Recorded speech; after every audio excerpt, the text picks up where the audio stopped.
Ever wonder how to make the perfect PVA bag for carp fishing? One that melts flawlessly underwater and bags you a beast of a fish? In this video, I'll show you the exact rig setup, how to pack your bait like a pro, and even take you underwater so you can watch the melt in action. Plus, stick around for a quick look at what really happens when a carp can't resist this setup. Let's dive right in.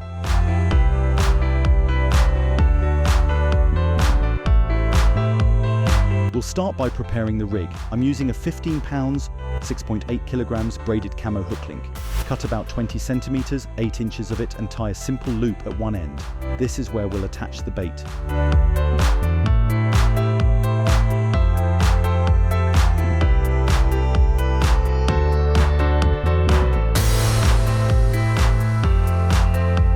For this rig, I'm using an 8mm Wafter as the hook bait.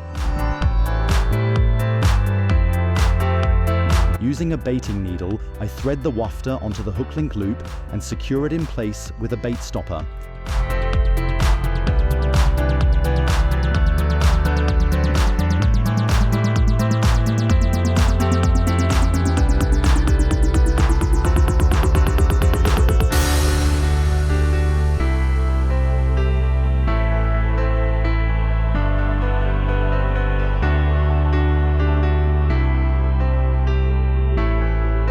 I'm using a semi-transparent bait varnish to help me find the perfect position and distance between the bait and the curve of the hook.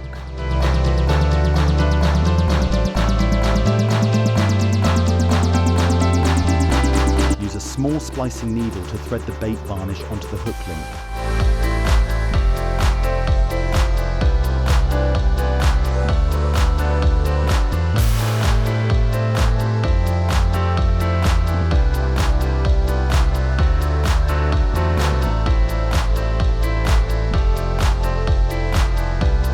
Next, push the hook through the bait varnish.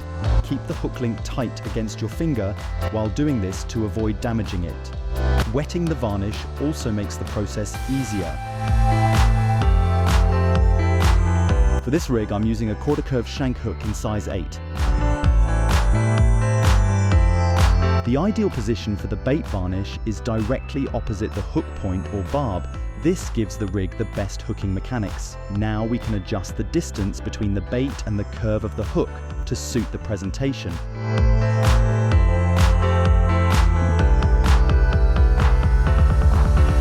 Always remember to test how your hook bait balances with the hook by placing it in a bowl of water. This helps ensure the rig behaves naturally.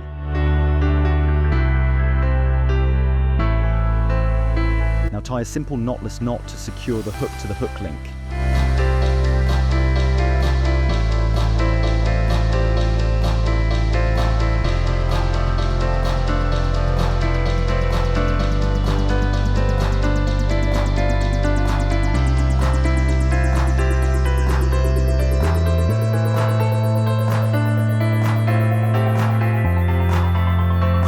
Finish the rig by tying a figure of 8 loop knot.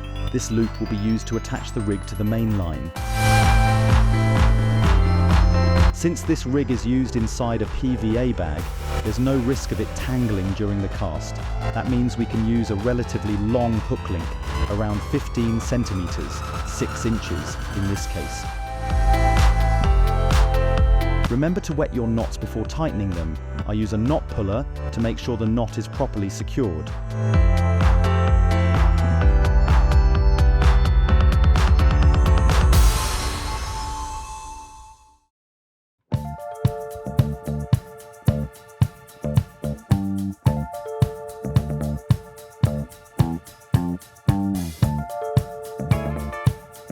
As you can see, the rig's mechanics are spot on. The hook turns and grabs the finger when pulled. This is a simple test you can do to check if your rig is working correctly.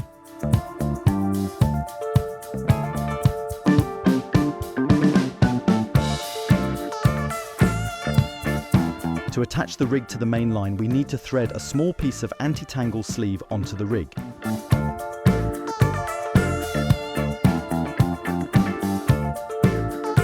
Here we have a small inline cube lead, weighing around 70 grams, 2.5 ounces, attached to a short lead core using a quick change swivel.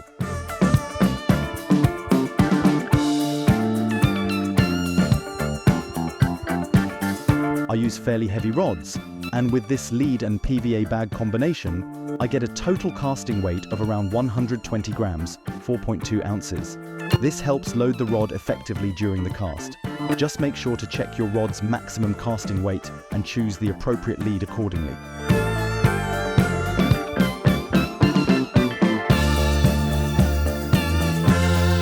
Here you can see the rig attached to the main leader line. Now that the rig is ready, let's move on to the PVA bag. I'm using a 60 by 130 millimeters, 2.4 by 5.1 inches PVA bag from Fox. This size offers a great balance between bait capacity, weight, and casting distance. There are fast melt and slow melt PVA bags. Fast melt bags are designed for cold water, while slow melt bags work better in warmer conditions. That said, you can safely use slow melt bags throughout the season. They give you the advantage of being able to spool or tighten your lines after casting without the bag melting too quickly. I use the loader provided in the Fox PVA bag kit to help pack the bag quickly and neatly. The first thing I add to the bag is a small amount of Groundbait. This makes it easier to fold the corners later and helps reduce trapped air, which keeps the hook in place as the bag melts underwater. If you're enjoying the video so far, don't forget to give it a quick like. It really helps the channel reach more people. And I also noticed that over 95% of people watching aren't subscribed yet. So if you like this kind of content, consider subscribing. It's free and it really helps me keep making more videos like this. And let me know in the comments. What do you think about this video? I'd love to hear your thoughts. You can place the hook in the bag first and then add the Groundbait, or skip the Groundbait entirely and use just particles like pellets and/or crushed boilies. Now let's insert the rig into the PVA bag. Place the wafter close to the edge of the bag and let the hook fall naturally into position beside it.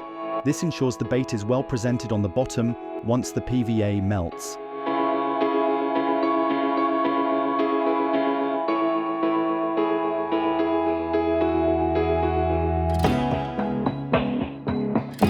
Next, I add a mix of pellets and Groundbait. I use different types, colors, and sizes of pellets, ranging from 2mm to 4mm, along with some Groundbait to make the mix irresistible to carp. Using different pellet sizes helps fill the gaps in the bag more efficiently, trapping less air inside. This improves both the aerodynamics during casting and the melting process once in the water. I use the lead to press down and compact the mix. The goal is to create a tightly packed bag for better casting and a cleaner presentation on the lake bed. I position the lead in the center of the bag. This improves aerodynamics, reduces wobble during the cast, and helps achieve longer, more accurate casts.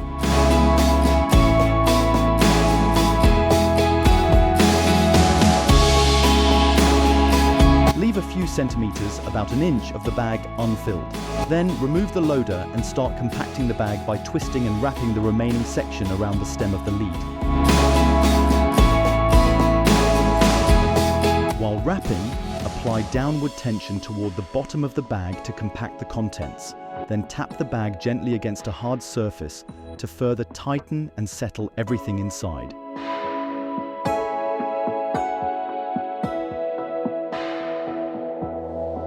Moisten the wrapped section around the lead stem so it begins to melt slightly and sticks to the stem, sealing it securely in place.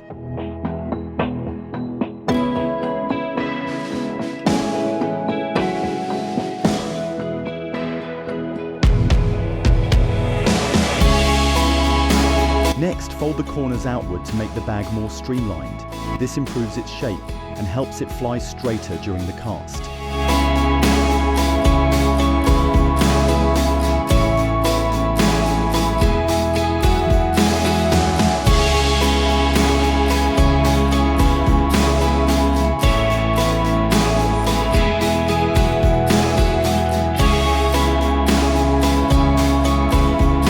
Same aerodynamic purpose, fold the side edges of the bag inward and seal them by lightly moistening the surface. This helps the bag fly straighter and with less drag.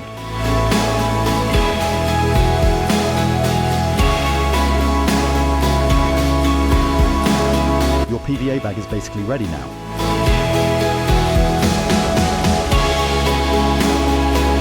just need to attach it to the main line using a simple loop-to-loop connection.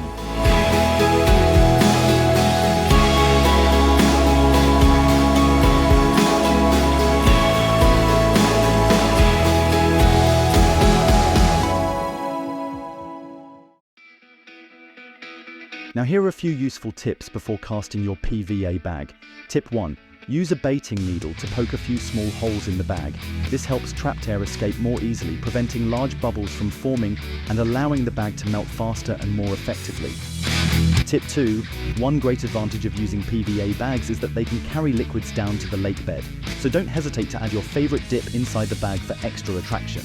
I used a 3D glow dip that creates a colored cloud in the water, making the bait even more noticeable to carp.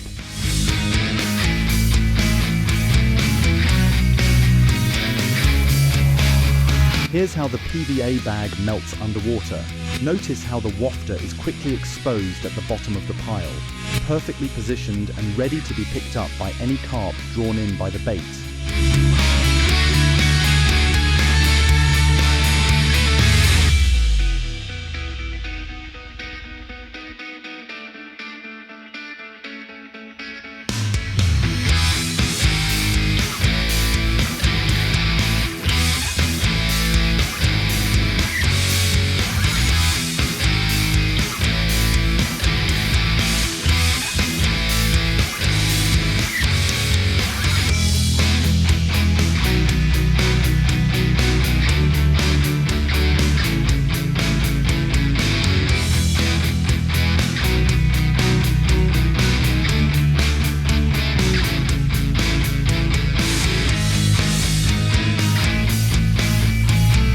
Here you can see a carp caught using a similar PVA bag setup.